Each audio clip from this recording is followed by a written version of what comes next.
আমাদের দেশের নারীরা এখন আর পিছিয়ে নেই, তারা কিন্তু এখন সর্বক্ষেত্রেই এগিয়ে। আর অনলাইন ব্যবসার প্রবর্তনের ফলে নারীরা কিন্তু এখন তাদের নতুন নতুন আইডিয়া এবং স্বল্প পুঁজি নিয়ে তৈরি হয়ে যাচ্ছেন উদ্যোক্তা। তাদের উদ্যোক্তা মনোভাব এবং তাদের উদ্ভাবনী শক্তি তাদেরকে নতুনভাবে পরিচয় করে দিচ্ছে বিশ্বের সঙ্গে। তারা কেউ এখন আর সহজ সাদামাটা গৃহিণী নন, তারা প্রত্যেকেই যাদের যাদের এই গুণাবলীগুলো আছে, যাদের উদ্ভাবনী শক্তি এবং নতুন নতুন আইডিয়া এবং অসীম সাহস এবং পেছনে না পড়ে থাকার যে তাগিদ যাদের আছে, তারাই কিন্তু আজকে সমাজে সফল এবং প্রতিষ্ঠিত প্রতিষ্ঠানের মালিক। তেমনি আজকের একজন আমাদের যিনি অতিথি, আমাদের আপু, আপনারা নিশ্চয়ই দেখতে পাচ্ছেন আপু খুব পরিপাটি সুন্দর করে বসে এসেছেন। আপুকে দেখতে অনেক ভালো লাগছে। তো আমাদের আজকের অতিথি বিনা আপু, যার নামই শুনলেই অনেকেই চিনে যাবেন যে বিনা। তো সেই বিনা আপুর জানা অজানা অনেক কথা জানবো। পুরো অনুষ্ঠান জুড়ে আমাদের সঙ্গেই থাকুন। শুধু দর্শক, দৈনিক কালের সমাজ এবং 21শে সংবাদের রোজকারের আয়োজন নারী উদ্যোক্তার সফলতার গল্প অনুষ্ঠানে আপনাদের সবাইকে আমন্ত্রণ জানাচ্ছি। আমি রোমানা শিকদার এবং আমার সঙ্গে আছেন সেই সফল নারী উদ্যোক্তা বিনা আপু। বিনা আপু, আসসালামু আলাইকুম। ওয়ালাইকুম আসসালাম। আসসালামু আলাইকুম। ওয়ালাইকুম আসসালাম। কেমন আছেন আপু? আলহামদুলিল্লাহ ভালো। আপু, আমি তো আপনার নামটা শুধু বললাম, আপনি আপনার নাম এবং কি কি নিয়ে কাজ করছেন আমাদের দর্শকদের একটু বলবেন। আচ্ছা, ঠিক আছে। আসসালামু আলাইকুম, আমি সাফিনা আক্তার বিনা। আমার উদ্যোগের নাম হচ্ছে বিনা স্ক্র্যাপস অ্যান্ড ডিজাইনস। আমি আসলে কাস্টমাইজ করে থাকি সব প্রোডাক্টই। আমার নিজস্ব একটা ছোট কারখানা আছে, সেখানে আমার হোম ডেকোর আইটেম থেকে শুরু করে ড্রেস, বেড কাভার, পর্দা, বিছানা চাদর সবই তৈরি হয়। তবে আমার সিগনেচার প্রোডাক্ট হচ্ছে টেবিল রানার। চমৎকার আপু, গয়নার কথা বলতে ভুলে গেছেন। কাস্টমাইজ গহনা, সেটাও বলবেন। কাস্টমাইজ গহনা আমার আসলে অনেক রকমের প্রোডাক্টই আছে, যেহেতু আমি কাস্টমাইজ করি। আচ্ছা, আমি একটা বিষয়ে লোভ সামলাতে পারছি না। আপুর গলার যে মালাটা দেখছেন, এটা কিন্তু আপুর নিজের করা, এবং হাতের চুড়িগুলো, এই চুড়িগুলো আপুর করা, এবং এই পণ্যগুলো কিন্তু আপু কাস্টমাইজ করে দেন। জুয়েলারি সেকশনগুলো আপনারা যারা হচ্ছে কাস্টমাইজ করে দেওয়া এরকম গহনা বা জুয়েলারি চান, বা হচ্ছে চাদর, বিছানার চাদর, বালিশের কভার থেকে শুরু করে জানালার পর্দা, কুশন কভার এবং আপুর signature item runner, table runner যারা করতে চান, তারা বিনাস craft and designs craft and designs এই পেজে নক দিতে পারেন আপুর সঙ্গে, বা আপুকে যারা পার্সোনালি চিনেন তারা কিন্তু আপুর আইডিতেও নক দিতে পারেন। আপু, এবার একটু বলবেন যে আপনার জন্ম এবং বেড়ে ওঠা কোথায়? আমার জন্ম এবং বেড়ে ওঠা ঢাকার কাকরাইলে। আমার বাবা সরকারি চাকরিজীবী থাকার সুবাদে আচ্ছা, এত সুন্দর একটা পরিবেশে আমরা বড় হয়ে উঠতে পেরেছি। আচ্ছা, চমৎকার। আপু, এবার একটু বলবেন যে ধরেন আমরা নারীরা, মেয়েরা হচ্ছে মানে সাধারণত ধরেন কোনো উদ্যোগ নিলে প্রথমেই রান্নার কথা মনে আসে, বা মেয়েদের ড্রেসের কথা আসে, যে আমরা যেটা ভালো পারি। আপনি এরকম কাস্টমাইজ করা জিনিস বা আপনি হচ্ছে যে হ্যান্ডিক্রাফটসের উপর কেন গেলেন? আসলে আপু, যে কোনো উদ্যোগ নেওয়ার আগে আপনার স্কিলটা ভালো হতে হবে। আচ্ছা, আপনার যদি স্কিলটা ভালো না হয়, আপনি হয়তো 2-4 মাস করতে পারবেন, তারপরে একটা সময় কিন্তু আপনি খেয়ে হারিয়ে ফেলবেন। রাইট। কিন্তু আমি আসলে ফ্যাশন ডিজাইনিং এ যেহেতু পড়াশোনা করেছি, আচ্ছা, সেজন্য আমি চিন্তা করেছি, আমি ওই ফ্যাশন ডিজাইনিং যখন পড়েছি, লাস্ট ইয়ার আমাদের একটা ইয়ে থাকে যে কে কোন সাইডটা নিবে। আচ্ছা আচ্ছা। তখন থেকে আমি আর কি রানারের উপরে কাজ করা শুরু করেছি। মানে ড্রেস, সবাই ড্রেস করতেছে, সবাই এটা করতেছে, তখন আমার মনে হলো যে টেবিল রানারটা খুব কম মানুষ করে, আমি একটু ইউনিক কিছু করি। তখন আমি আর কি টেবিল রানার উপর ডিজাইন করা শুরু করলাম। আচ্ছা আচ্ছা, চমৎকার। পরবর্তীতে এটাই আমার সিগনেচার প্রোডাক্ট হিসেবে আমি বেছে নিলাম। বাহ, আমি অন্যান্য প্রোডাক্ট করি, কিন্তু টেবিল রানারটা আমার মেন। চমৎকার। মানে আপু হচ্ছে বাজারটা বুঝতে পেরেছেন, কারণ অনেকের ভিড়ে গেলে আমরা হারিয়ে যাওয়ার একটা ব্যাপার থাকে, বাট আপনি যদি অনেকের থেকে একটু ভিন্ন কিছু নিয়ে, ইউনিক কিছু নিয়ে কাজ করেন, তখন কিন্তু আপনার চোখ অনেকের কাছ থেকে আপনার দিকে চলে আসবে। তো বিনা আপু সেই ব্যাপারটা নিশ্চয়ই আগেই বুঝতে পেরেছিলেন। আপু, এবার একটু বলবেন যে ধরেন এই যে আপনি যে বিনা হয়ে উঠেছেন, এই বিষয়টা কি আপনার ছোটবেলা থেকেই ছিল যে আমার একটা আইডেন্টিটি হবে আলাদা, এরকম কি ছিল? এটা তো অবশ্যই সব মেয়েরই এটা একটা স্বপ্ন থাকে যে নিজের একটা আলাদা পরিচিতি। জি। বাবার পরিচিতিও না, স্বামীরটাও না, নিজের একটা পরিচিতি চাই। সেক্ষেত্রে আমি ছোট থেকেই আর কি চিন্তা করতাম আর কি, সবসময় নিজে কিছু করা, স্বাবলম্বী হওয়ার চেষ্টা তো আমার একদম ছোটবেলা থেকেই ছিল। আর কি যখন আমি 6-7 পড়ি তখন থেকে আমার মনে হতো যে না আমাকে কিছু একটা করতে হবে। তখন থেকে দেখা যেত যে স্কুলের টিচাররা, আমি খুব ভালো হাতের কাজ করতাম, আচ্ছা। স্কুলের টিচাররা দেখা যেত যে একটা বেড কাভার দিত যে পড়ার পাশাপাশি এটা একটু একটু করে আমাকে করে দিও। বাহ, তো সেভাবে থাকতে থাকতে ক্লাস 8-এ থাকতে আমার মনে হয় ক্লাস 9-এ তখন আমাদের থানা ভিত্তিক একটা কম্পিটিশন হয়েছিল হাতের কাজের উপর। আচ্ছা আচ্ছা, সেটাতে আমি পুরা জেলাতে চ্যাম্পিয়ন হয়েছিলাম ক্লাস 8-এ। মাশাআল্লাহ, বুঝতে পেরেছেন যে ছোটবেলা থেকে আসলে এটা হচ্ছে আল্লাহ প্রদত্ত কিছু গুণাবলী আল্লাহ তাআলা দিয়েই দেন। আমার মা হচ্ছে আমার প্রথম শিক্ষক হাতের কাজে। আচ্ছা আচ্ছা, আমরা 8 ভাই বোন, 7 বোন 1 ভাই। তো আমার মা আমাদের প্রত্যেকটা বোনকে নিজের হাতে ধরে প্রতিটা কাজ শিখিয়েছে। মাশাআল্লাহ, নিজে যেটা জানতো না সেটা হয়তো এমন একটা ডিজাইন আছে যে উনি পারে না, আরেকজন পারে, ওইখানে নিয়ে গিয়ে আমাদেরকে শেখায় নিয়ে আসছে। মাশাআল্লাহ, আমার মায়ের হাতে ধরে। যদিও পরবর্তীতে আমি ফ্যাশন ডিজাইনিং এ পড়াশোনা করেছি, কিন্তু সবচেয়ে বড় টিচারই আমার মা। চমৎকার। আমরা কিন্তু সব সময় বলি যে মা থেকে আসলে বাচ্চারা সবকিছু শিখে। আমরা অনেক সময় বলি না যে বাবু এটা করো না ওটা করো না, কিন্তু আমরা জানি না যে এই কাজটা আগে আমাদের বারণ হতে হবে, আমাদের ত্যাগ করা উচিত। আমাদের ত্যাগ করা দেখলে আমাদের সন্তানরা আমাদের দেখেই শিখে। তো এই বিষয়টা আমার নিজেরই বুঝতে আসলে অনেক সময় লেগে গেছে। এখন আমি জানি, এই কারণে আপনাদের একটু বললাম যে আপনারা যে কাজ শিশুদের করতে বারণ করবেন সেই কাজটি সবার আগে নিজেরা ত্যাগ করুন। আপনি এবার একটু বলবেন যে আপনি যেহেতু ফ্যাশন ডিজাইনিং পড়েছেন, তার মানে আপনি হচ্ছে পুরো স্কিলড হয়ে এসেছেন। তো আপনি এরকম কোন কোন প্রতিষ্ঠান আছে যেখান থেকে শেখা যেতে পারে সরকারিভাবে?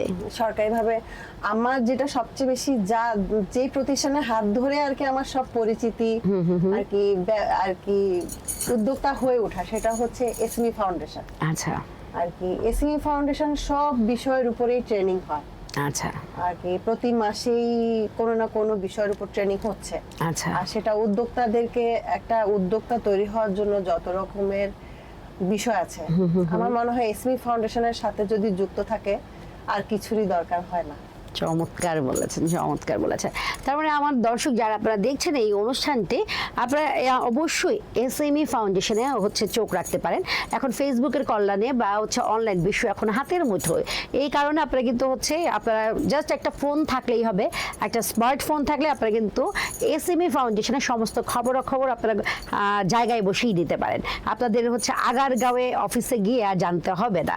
তো আমার মনে হয় যে এরকম টুকটাক আপনার আরও কি আছে, আমাদের সরকারি যুব উন্নয়ন আছে, বেসিক আছে, এরপরে হচ্ছে যারা রান্নার কাজ শিখতে চান কালিনারি ইনস্টিটিউট আছে। এরকম আপনারা কিন্তু এই সকল জায়গাগুলোতে আপনি যদি ফেসবুকের মাধ্যমে আপনারা যদি খবর নেন, আপনারা কিন্তু সবকিছু জেনে যেতে পারেন। এবার একটু বলবেন যে নতুন উদ্যোক্তার জন্য ধরেন এরকম প্রশিক্ষণ নেওয়া কতখানি জরুরি? অবশ্যই আপনার যে কোনো একজন উদ্যোক্তা জীবনে পা দেওয়ার পূর্বেই আমার মনে হয় প্রশিক্ষণ নিয়েই তারপর শুরু করা উচিত। কারণ আপনি যদি প্রশিক্ষণ ছাড়া কোনো আর কি আমার পাশের ভাবি এটা করতেছে, ওই আপু এটা করতেছে, আমি ওদের দেখা দেখি, হ্যাঁ আমার যেহেতু টাকা আছে আমিও উদ্যোক্তা হয়ে গেলাম, ইনভেস্ট করলাম হয়ে গেলাম, কিন্তু আসলে না। আপনি এভাবে হয়তো 2 মাস 4 মাস করতে পারবেন, তারপর একটা সময় আপনার স্কিলটা খুব জরুরি হয়ে যাবে। রাইট। তার মানে হচ্ছে স্কিলড হওয়া বা আপনার যেইটায় আপনি দক্ষ, আল্লাহ তাআলা আমাদের প্রত্যেক মানুষকে কোনো না কোনো গুণ দিয়ে অবশ্যই পৃথিবীতে প্রেরণ করেছেন। সবার প্রথমে আপনার ওই গুণটাকে বের করতে হবে, আপনাকে বুঝতে হবে কোনটায় আপনি দক্ষ। এরপর ওই বিষয়টা নিয়ে আপনি যদি প্রশিক্ষণ নেন এবং এরপরে উদ্যোক্তা জীবন শুরু করেন, আমার মনে হয় আপনার সফলতা ঠেকানো খুব একটা অসম্ভব কিছু না। সফলতা পৌঁছে যাওয়া খুব একটা অসম্ভব কিছু না। আচ্ছা আপু, এবার একটু বলবেন যে আপনি হচ্ছে যখন কাজগুলো শিখেছেন, তো তখন তো নিশ্চয় আপনাকে সংসার দেখতে হয়েছে, বাচ্চা দেখতে হয়েছে এবং আপনাকে এই ক্লাসগুলো করতে হয়েছে। এই সব কিছুর সমন্বয়টা, এটা একটু ছোট্ট করে আমার দর্শকদের একটু বলবেন। আসলে এটা হচ্ছে ইচ্ছা শক্তির ব্যাপার। আচ্ছা, আপনার যদি ইচ্ছা থাকে সে কাজে কেউ আপনাকে ঠেকাতে পারবে না। যেমন আমি যখন আমার ফ্যাশন ডিজাইনিং এর ক্লাস শুরু করেছিলাম ফ্যাশন টেকনোলজিতে, তখন 2009 সালের কথা বলি, তখন আমার এক বাচ্চার বয়স 3 বছর আর এক বাচ্চার বয়স 4 বছর। তো দেখা যেত যে আমি টাইমিংটা ওইভাবে নিয়েছিলাম ভার্সিটি থেকে, ওদের 2 শিফটে ক্লাস হয়। তো আমার বাচ্চাকে আমি সকালে স্কুলে ঢুকাই দিয়ে আমি ক্লাসে চলে যেতাম, আবার আমি আমার ক্লাস শেষ করে এসে আমি বাচ্চাকে পিক আপ করতাম, সেজন্য আমার আর কি কোনো রকম প্রবলেম হয় না। মাশাআল্লাহ মাশাআল্লাহ।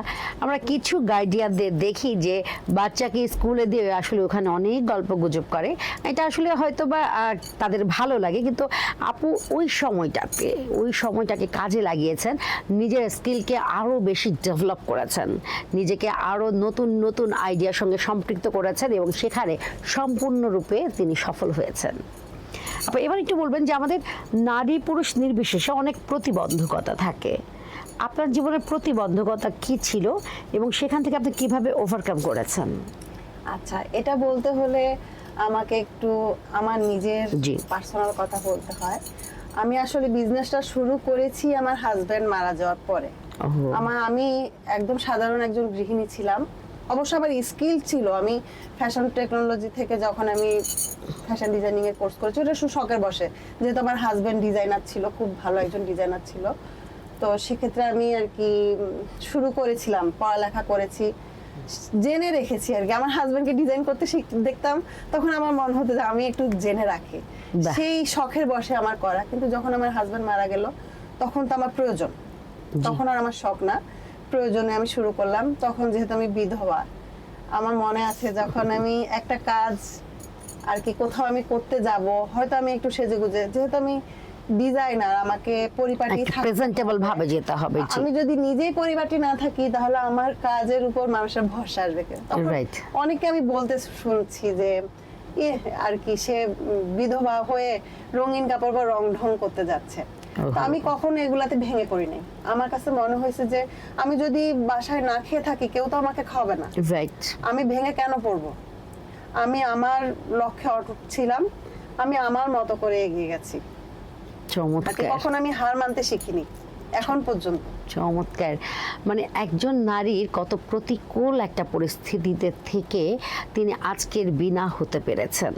তিনি কারো বাধা, কারো তুচ্ছ তাচ্ছিল্য বা পেছন থেকে কথা বলা কোনোটাকেই মানে তিনি হার মেনে নেননি, তিনি পেছন ফিরে তাকাননি।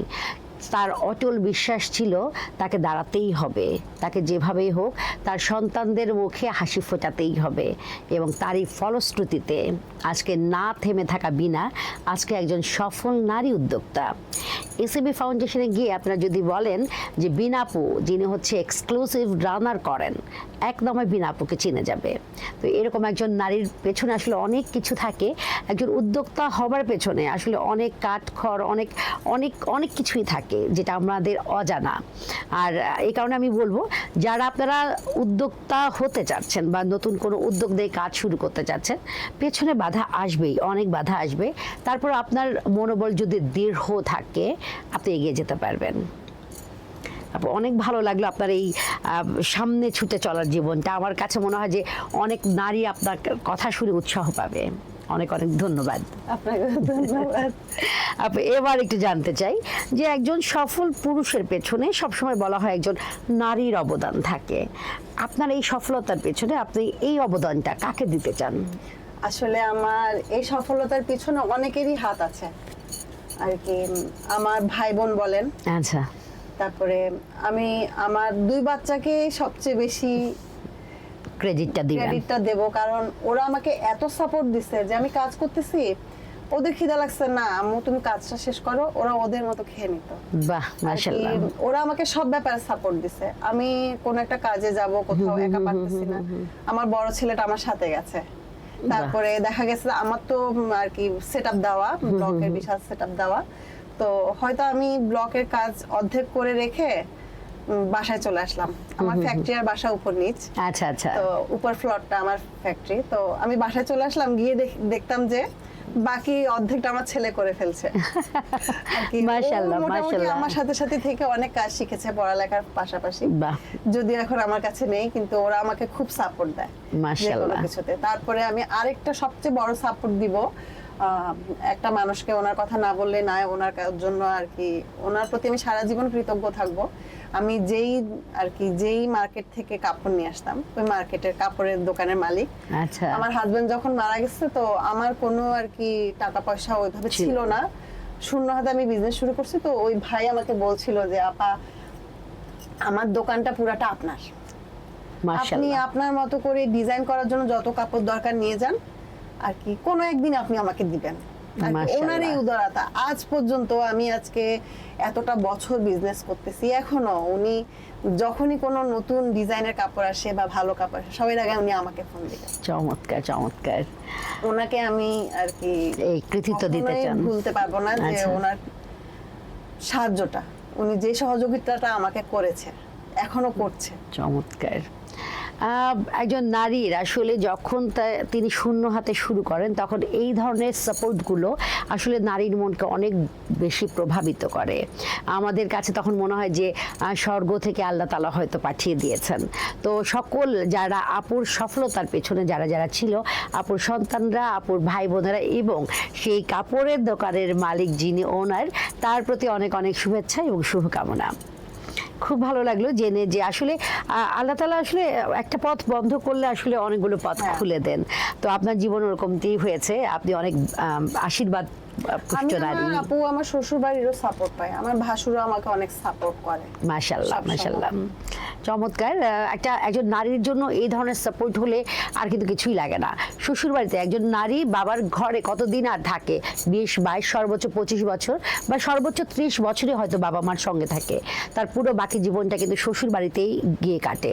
তো আমি একটু সবাইকে অনুরোধ করব, যারা আপনাদের যে সকল নারীরা উদ্যোগী নারীরা বা যারা উদ্যোগ নিচ্ছেন, তাদের আপনারা একটু সহযোগিতার হাত বাড়িয়ে দিবেন।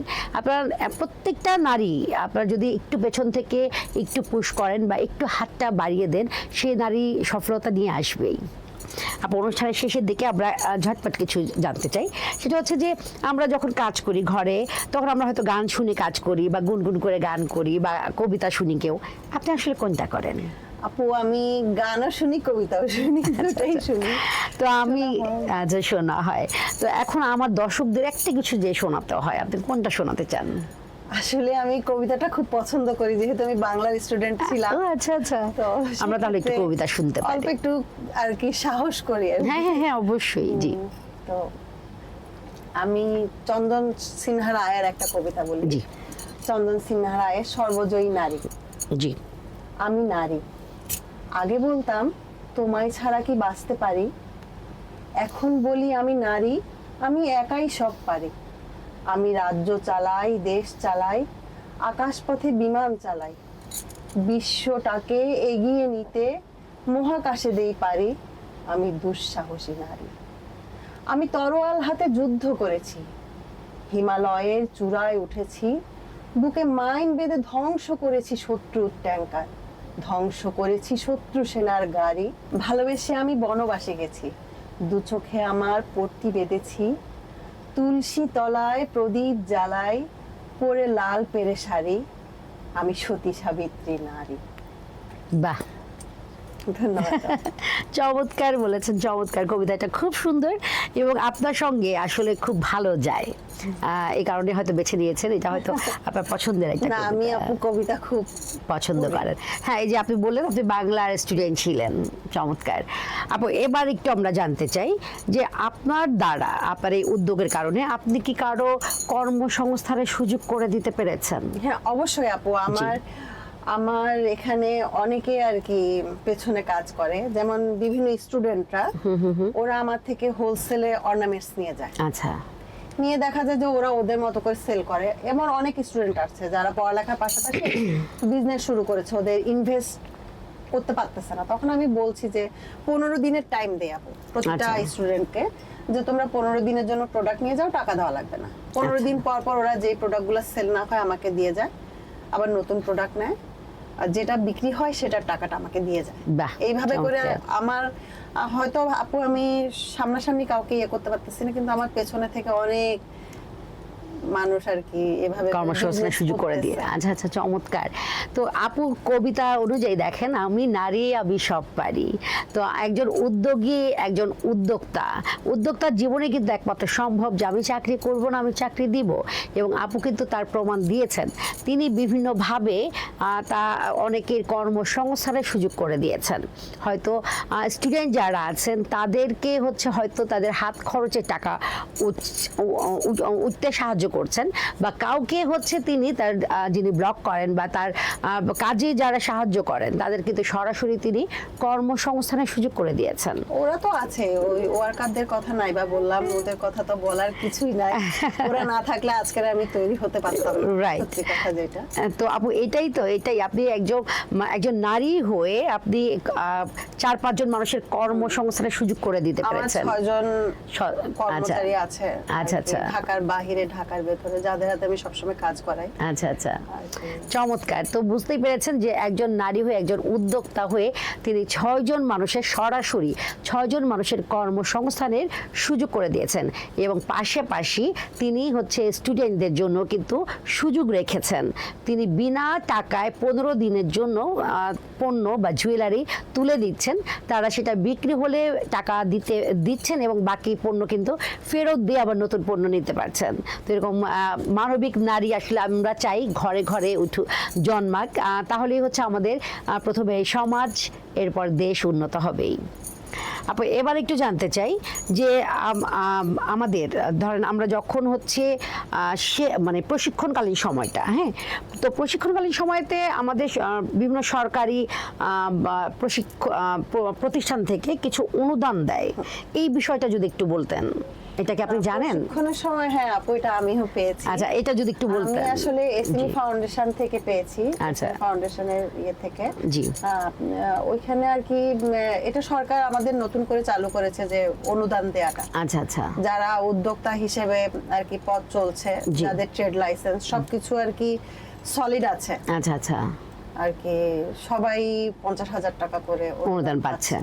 আচ্ছা, তো এই জন্য আপনাকে অ্যাপ্লাই করতে হবে সঠিক ওয়েতে। আচ্ছা আচ্ছা, তো চমৎকার। এই বিষয়টা হয়তো আমার দর্শকরা অনেকেই জানেন না, আপনারা কিন্তু এসএমই ফাউন্ডেশনের ওখানে গিয়ে খবর নিতে পারেন। এসএমই ফাউন্ডেশন লাগে না, এসএমই ফাউন্ডেশন সব জায়গা থেকে উদ্যোক্তারা অ্যাপ্লাই করতে পারে। আচ্ছা আচ্ছা, করলে ওই যে সার্কুলার দেয় কিছুদিন পর পর, আচ্ছা আচ্ছা, আর কি অনুদানগুলো পাওয়া যায়। তো আপনারা প্লিজ একটু আপনারা চোখ রাখবেন, কারণ হচ্ছে সরকারিভাবে অনুদান প্রাপ্ত হলে আপনাদের কিন্তু মূলধনের অভাবটা একদমই ঘুচে যাবে। তো আপনারা হচ্ছে বিভিন্ন প্রতিষ্ঠানে এসএমই থেকে যখন হচ্ছে এই ধরনের উদ্যোক্তাদের লোন দেওয়ার জন্য সার্কুলেশন দেওয়া হয়, আপনারা সেই বিষয়টা মাথায় রাখবেন এবং সবসময় খোঁজ খবর দিবেন। আপু আবার যে ফাতেমাস ক্রিয়েশন, জি, ফাতেমা আপু নারীদের জন্য অনেক কিছু করছেন। আচ্ছা আচ্ছা, ওনার একটা স্পেস আছে, ওখানে আপনার র‍্যাক হিসেবে আপনার মনে করেন একটা সবারই তো একটা স্বপ্ন থাকে যে আমার কাজ, আমি আমার একটা শোরুম থাকলো নিজের। এখন একা তো একজন একটা শোরুম দেওয়া বিশাল ব্যাপার। জি, তো ওইখানে ওই যে ফাতেমা স্টেশনে আমারও নিজের একটা র‍্যাক আছে। আচ্ছা আচ্ছা, আমি বলি যে আমারই শোরুম। ফাতেমা আপু এমন একটা মানুষ যে উনি সবাইকে সুযোগ করে দিচ্ছে, উদ্যোক্তাদের। চমৎকার চমৎকার। তো আমার সৌভাগ্য যে আমি ওনার সাথে আছি। আচ্ছা আচ্ছা, চমৎকার বলেছেন। তো আমিও এই বিষয়টা একটু বলবো যে ফাতেমাস ক্রিয়েশনে সেখানে তিনি 35 জন নারীকে একই ছাদের নিচে একত্রিত করেছেন। তো আমার মনে হয় যে এরকম সমাজে অনেক নারীরা আছেন যারা হয়তো মূলধনের অভাবে, লোকবলের অভাবে, সময়ের অভাবে পুরো একটি আস্ত প্রতিষ্ঠান নিতে সাহস পাচ্ছেন না বা সময় পাচ্ছেন না বা সুযোগ পাচ্ছেন না। তাদের জন্য যদি কেউ এইভাবে এগিয়ে আসেন, আমার কাছে মনে হয় যে প্রত্যেকটা উদ্যোক্তা নারী তাদের পণ্য প্রদর্শনের একটা জায়গা পায় এবং তাদের উপকার হয়, সঙ্গে যিনি করছেন তারও উপকার হয়। তো আপনারা যারা করতে চান, আগ্রহী হন, আপনারা হচ্ছে আমাদের সঙ্গে যোগাযোগ করতে পারেন। আপু এবার হচ্ছে শেষ প্রশ্ন, সেটা হচ্ছে বর্তমানে বিনা আপু যে অবস্থানে আছেন, আগামী 5 বছর পর নিজেকে কোন অবস্থানে দেখতে চান? আমার সত্যি কথা যেটা, আমি আগে একজন সফল মা হিসেবে দেখতে চাই 5 বছর পর। আমার উদ্যোগটা তো দেখতেই চাই, কারণ আমার একসাথে দুটাই, উদ্যোগটাও যেমন আমার একটা সন্তান, আমার সন্তানও। তো সন্তানরা আর কি সফল হবে সেটাই আমি চাই সব দিক থেকে। আমার ছেলেরাও সফল হবে, আমার উদ্যোগও সফল একটা পর্যায়ে পৌঁছাবে। চমৎকার বিষয় বলেছেন, মানে খুব ছোট করে সাধারণভাবে বলেছেন, কিন্তু এর ব্যাপকতা কিন্তু বিশাল। কারণ প্রত্যেকটা মাই চায় তাদের সন্তান সর্বক্ষেত্রে সফল হোক, ঠিক তেমনি তার উদ্যোগও তার একটা সন্তানের মতো এবং তিনিও চান তার এই সন্তানটিও সফল হতে, তাকে এক নামে সবাই চিনবে, এই বিষয়টা প্রত্যেকটা উদ্যোক্তারই স্বপ্ন। এবং হচ্ছে বিনাস ক্রাফটস অ্যান্ড ডিজাইন, এটি বর্তমানে তো সফলতার একটা মাপকাঠিতে আছেনি, কিন্তু তিনি চান আগামী 5 বছর পর সেটা দেশের সর্বত্র স্তর থেকে যেন বিনাস ক্রাফটস অ্যান্ড ডিজাইনসকে এক নামে চিনে। তিনি একটা ব্র্যান্ড চান, একটা ব্র্যান্ডিং করতে চান। সো আপুর এই স্বপ্ন এবং এই ইচ্ছার জন্য আমরা শুভেচ্ছা এবং শুভকামনা দোয়া দুটোই করতে পারি। আপু অসংখ্য ধন্যবাদ, আপনার মূল্যবান সময় আমাদের দিয়েছেন, কৃতজ্ঞতা। আপনাকেও অনেক ধন্যবাদ আমাকে সুযোগ করে দেওয়ার জন্য, কিছু বলার জন্য। থ্যাংক ইউ না আপু, এটা আপনাদেরই অনুষ্ঠান। থ্যাংক ইউ আপু। তো শুধু দর্শক, দৈনিক কালের সমাজ এবং 21শে সংবাদের রোজকারের আয়োজন নারী উদ্যোক্তার সফলতার গল্পের আজকের এই পর্বটি, বিনা আপুর এই পর্বটি আপনাদের কেমন লেগেছে? আপনাদের মূল্যবান মতামত দিতে একদমই ভুল করবেন না। আর আপনারা যারা এই অনুষ্ঠানে আসতে চান, আপনারা অবশ্যই আমাদেরকে ইনবক্স করতে পারেন, বা আমাদের হচ্ছে একটা হোয়াটসঅ্যাপ নাম্বার যাচ্ছে স্ক্রলে, সেখান থেকে দেখে আমাদের ইনবক্স করতে পারেন বা নক দিতে পারেন। আজকে এই পর্যন্ত, সবাই সুস্থ থাকুন, ভালো থাকুন, আমাদের সঙ্গেই থাকুন। আল্লাহ হাফিজ, আসসালামু আলাইকুম, শুভ সন্ধ্যা।